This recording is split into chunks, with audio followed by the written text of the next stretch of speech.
Hello everyone, and welcome to Season 6, Episode 28 of Pro Wrestling's Top 50. I'm your host, Travis McNeil, and today we continue our countdown of the top 50 matches of 2021 with match number 23 on our list, which is the Wonder of Stardom title hair versus hair match between the champion Giulia and the challenger Tam Nakano from the Stardom All-Star Dream Cinderella event on March the 3rd of 2021. This match, in my opinion, was the best Stardom match of 2021. Stardom had a great year. I talked about this the other day in the Shuri and Utami Hayashishita matches, that those, got so much hype, that first one from Dave Meltzer. But I felt like, there was a better Stardom match that year, and this was the one. In 2020, these two had two absolute barn burners, really established, this rivalry, this competitive nature between the two, and a little bit of hatred to it as well. Giulia is one of the most compelling professional wrestlers going right now. I have this thing for wrestlers that, have nothing to do with wrestling and kind of find their way into the profession, because I think that they... a little hard for me to put into words. I think when you're a wrestling fan, all your life like I am, and if you try to make the transition into wrestling, you have your heroes, you have your idols, and you have these wrestlers you try to influence.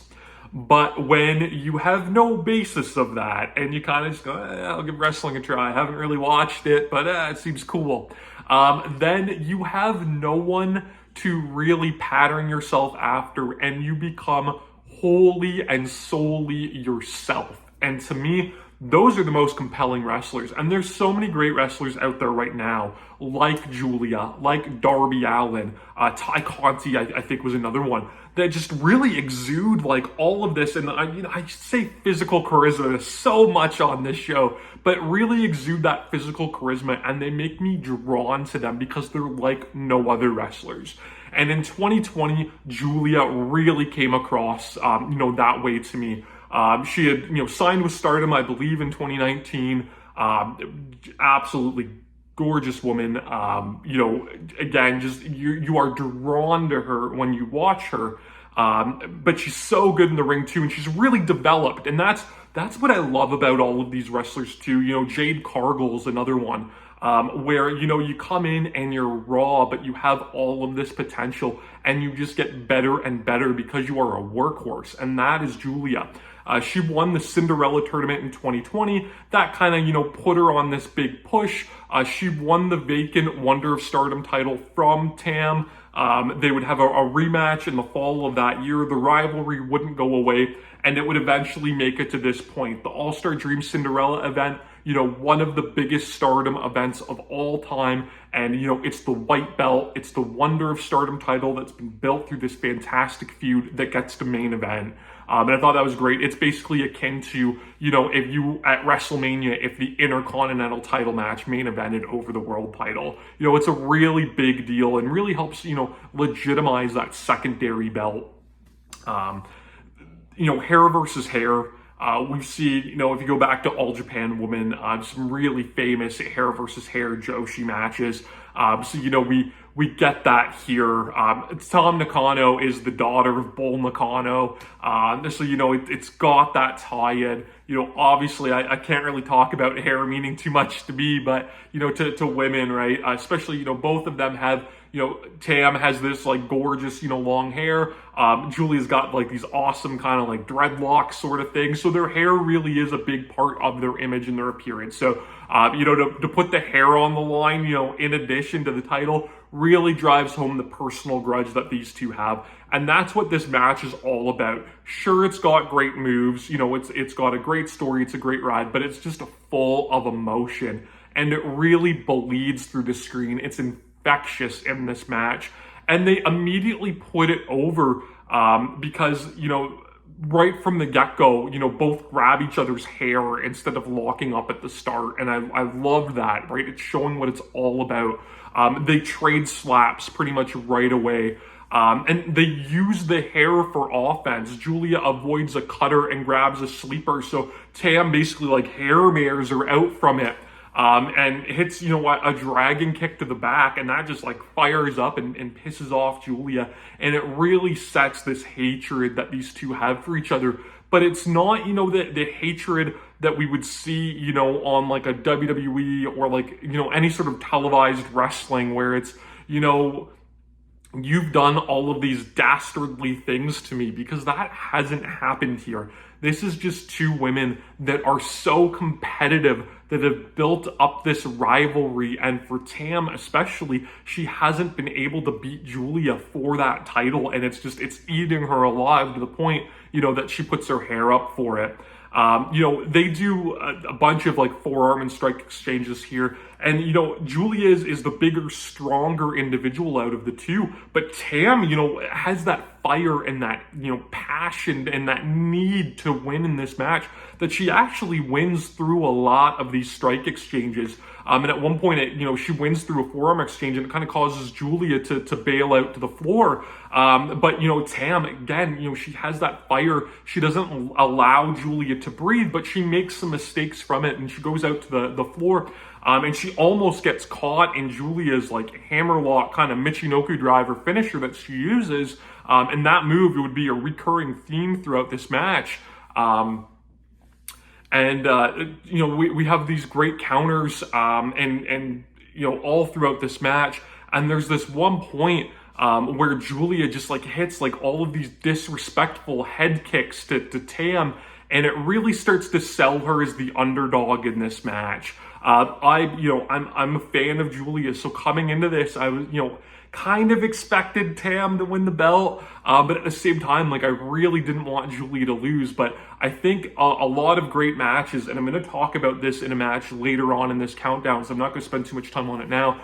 But I think, some of the best matches of all time, take you on a ride, and going in, you might want a certain wrestler to win because of, your smart mark nature of, well, this is what I want to see going forward. This is what I want from the promotion, blah, blah, blah. But through the story of the match, they make you do a complete 180, and you root for the wrestler that, your brain is telling you that you don't want to win, but your heart makes them want to win. And they do a great job here in this match with really, having Tam, have to fight from underneath, and Giulia kind of be, disrespectful and pound on her.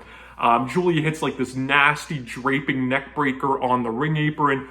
She's so good. She's like choking Tam in front of Bull Nakano, who's, at the commentary table for this match, in front of her mom, one of those legendary women's wrestlers of all time, is having to sit there and watch her daughter get brutalized.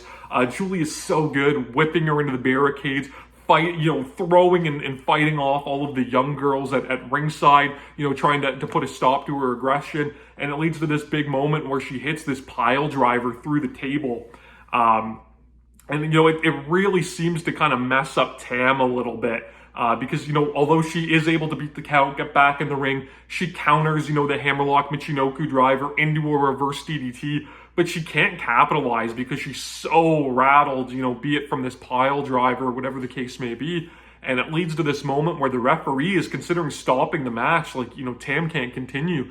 And, Giulia, like, throws the referee off, mounts Tam, and just starts slapping her in the face, basically to wake her up, saying, like, this is our moment. We're in the main event. You wanted this fight. Your hair's on the line. I'm not going to let you roll over and die because that means nothing to me. I want to beat you at your best. And it's just this really compelling, great stuff. And that, prompts Tam to make this big comeback. She hits this great spin kick, hits a big crossbody to the floor, gets her own hammerlock Michinoku driver, Giulia's finish. It's only good for two. This time Tam, gets wrist control and starts hitting the same head kicks that Giulia, was so disrespectful to her with earlier. But Giulia is so good baiting Tam in, making her angry and causing her to make mistakes just like she did earlier, following her out to the floor.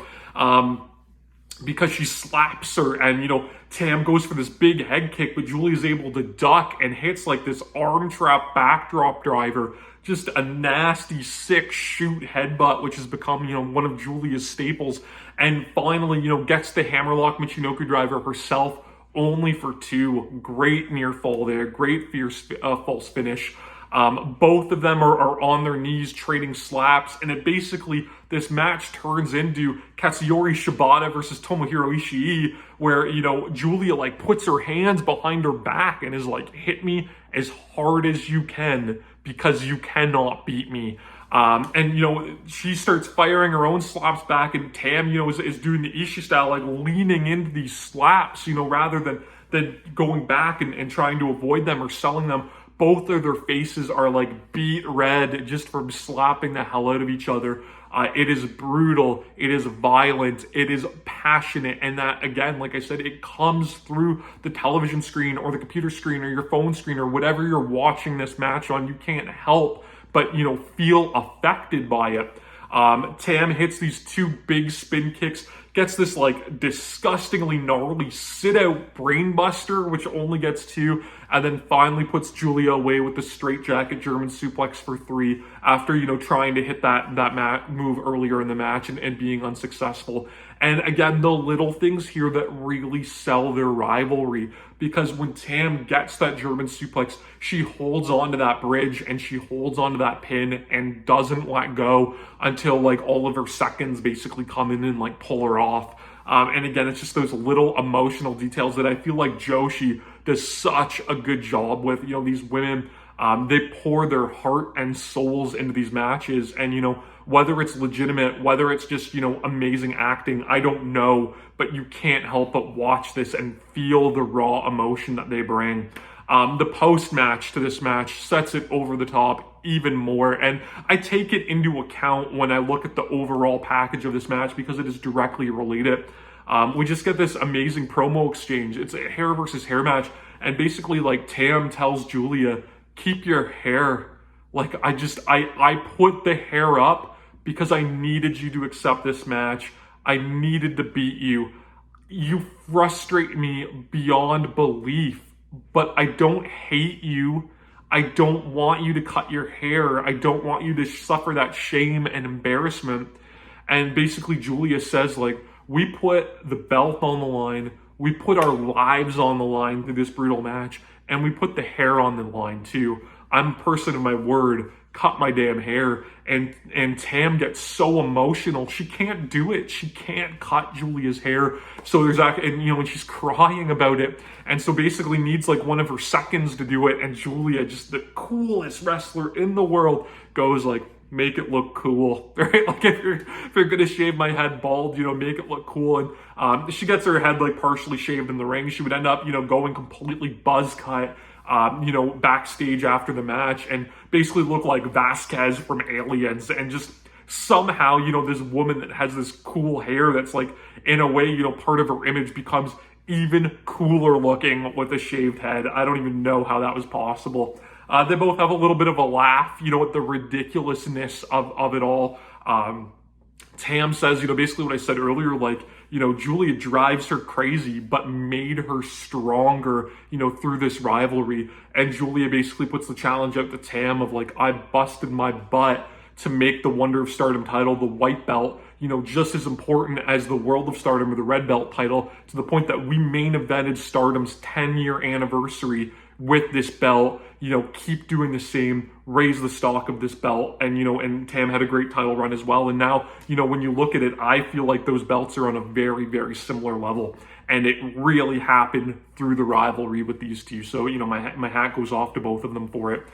This match is phenomenal. I love high stakes, high emotion pro wrestling. And this match does it better than, you know, almost everything else that year.